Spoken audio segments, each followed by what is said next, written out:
Você já percebeu como muitas vezes a religião, a religiosidade, ela coloca mais peso do que alívio, mais cobrança do que graça? Pois é, exatamente isso.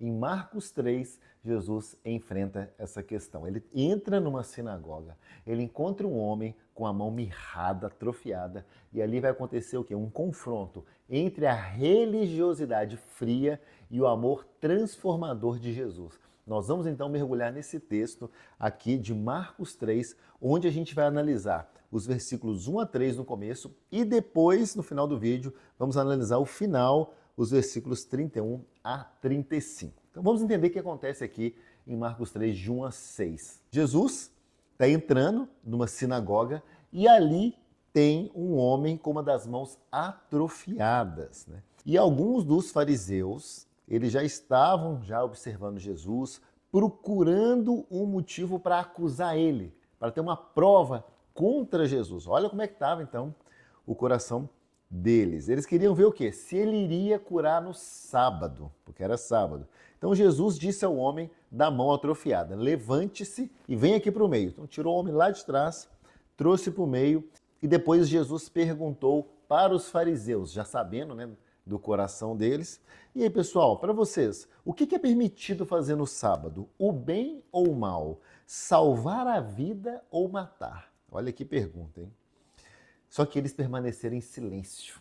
Isso calou eles. E aí Jesus, irado, ele olhou para aquelas pessoas que estavam à volta dele e profundamente entristecido. Quando a Bíblia fala profundamente, é porque algo foi muito forte ali para Jesus. Profundamente entristecido por causa do coração endurecido deles. E aí ele superou isso e disse para o homem, vem aqui, estenda sua mão. E aí o homem estendeu e curou. E aí os fariseus saíram e começaram a conspirar com os herodianos contra Jesus sobre como poderiam matá-lo. Olha só, Jesus entra na sinagoga, vamos conversar sobre isso, que é um lugar de fé. Ali a gente tem um homem com a mão atrofiada, que é o símbolo da incapacidade, de uma vida parada. E os fariseus, eles estão de olho. Mas o quê? Não para prender, mas para acusar. Então, analisando esse trecho, aqui já aparece o primeiro choque. A religião estava mais preocupada em vigiar Jesus do que cuidar de quem sofria. Então, Jesus chama esse homem para o meio. Por que é forte ele chamar para o meio? Porque ele tira o homem lá do canto, da sombra, só podia sentar quando podia entrar no final da sinagoga e ele traz diante de todos. E depois ele faz a pergunta que cala a sala. É lícito no sábado fazer o bem ou o mal? Salvar a vida ou matar? E aí o silêncio dos religiosos denuncia o quê? A dureza do coração deles.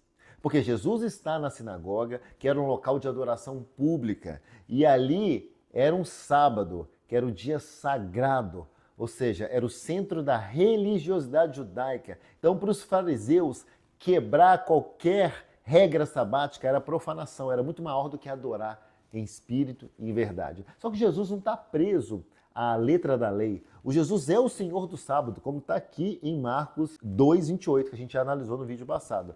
Então, o que estava em jogo aqui não era apenas um milagre que foi feito, mas sim a autoridade de Cristo acima da religião. E Jesus mostra que nenhuma regra pode ser maior que a vida. Porque a mão mirrada, o que significa simbolicamente a mão mirrada, atrofiada? Representa as áreas da nossa vida que estão atrofiadas. Talvez o ministério, o casamento, nossa fé, algumas emoções, finanças.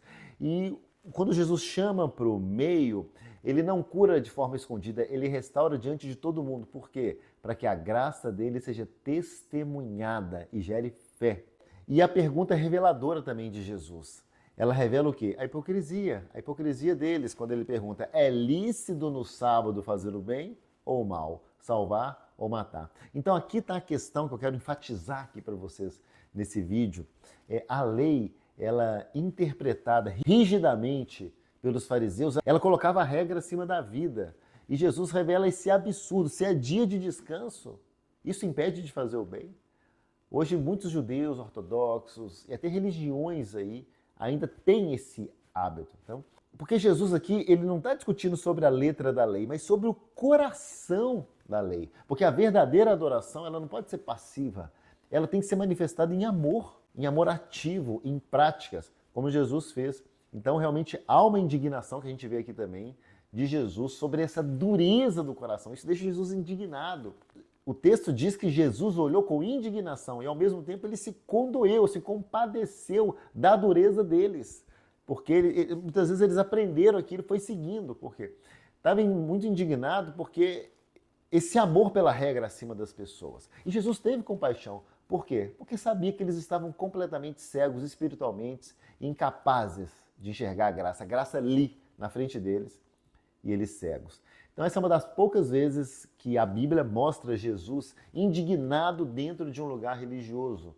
Ou seja, isso revela o quê? O perigo quando a gente é religioso e não é amoroso. E sobre esse milagre da restauração total, quando ele fala estende a sua mão, esse comando é um comando impossível para um homem que está com a mão atrofiada.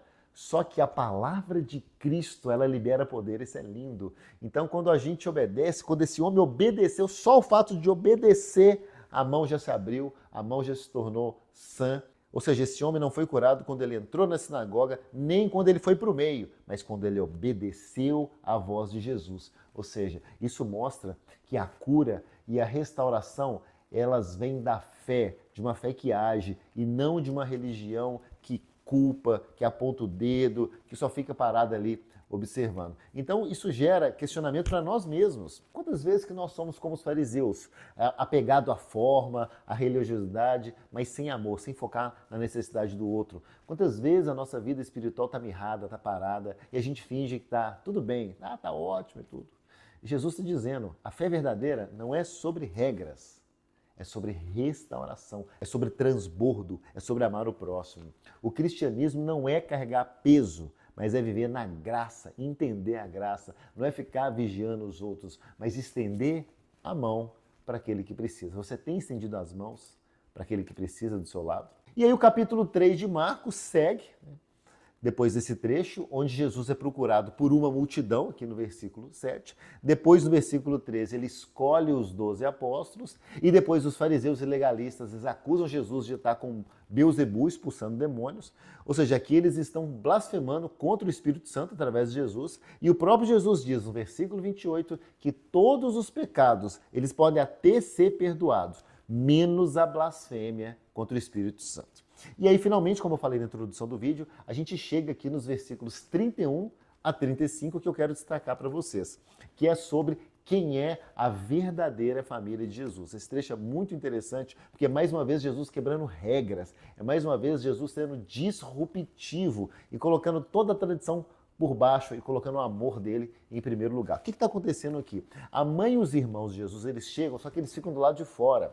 Eles estão chamando Jesus aqui, talvez para proteger, talvez porque estavam preocupados com ele, ou até mesmo para repreender Jesus. E aí a multidão aqui avisa para ele, a sua mãe e seus irmãos estão lá fora, eles estão te procurando, viu, Jesus? Ele pergunta assim, quem é minha mãe e quem é os meus irmãos?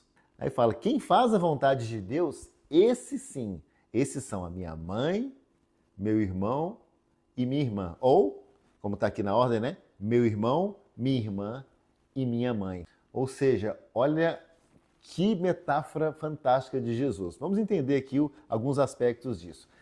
Primeiro, está de fora, como estava lá a família. É um símbolo da distância espiritual. Os familiares podem até estar perto de Jesus biologicamente, só que eles estavam aqui, nesse momento pelo menos, longe espiritualmente. E ele faz um paralelo da família natural versus a espiritual. Jesus aqui não está desonrando Maria, não. Mas ele está ensinando que o reino ele não se baseia em laços de sangue, mas na obediência ao Pai, é seguir o Pai. Terceiro, o olhar de Jesus. Ele está incluindo aqui nesse momento todos aqueles que estavam assentados, procurando ele, do lado de Jesus. Ou seja, os discípulos, as pessoas que buscam ouvir e viver, sobretudo, a palavra de Deus. Ou seja, ser um cristão não é ter um rótulo religioso, é viver a vontade de Deus. Muitas pessoas estão perto da fé, mas continuam do lado de fora. E a verdadeira intimidade com Jesus não é de sangue, é de obediência. Quando a gente obedece e vive na presença de Deus, nos tornamos a família íntima, próxima dele, assim como um pai, uma irmã, uma mãe. E aí o chamado de Jesus também, ele quebra. É interessante que o chamado de Jesus é mostrado aqui quebrando uma religiosidade baseada em herança, em tradição, e ele nos convida para uma família espiritual onde todos são irmãos pela fé e não pela carne. Então Marcos, nesse final aqui de 31 a 35 no capítulo 3, ele mostra pra gente que a religiosidade não salva, tradição não salva, nome de família não salva. O que nos torna salvos e perto da família de Jesus é receber Ele de verdade e fazer a vontade dele. Então, se essa palavra falou com você, se inscreve no nosso canal e compartilha com alguém que está muito religioso, alguém que precisa ouvir isso, alguém que está muito apegado a regras, a tradições. Que Deus possa te abençoar poderosamente em nome de Jesus e nos encontramos em Marcos 4.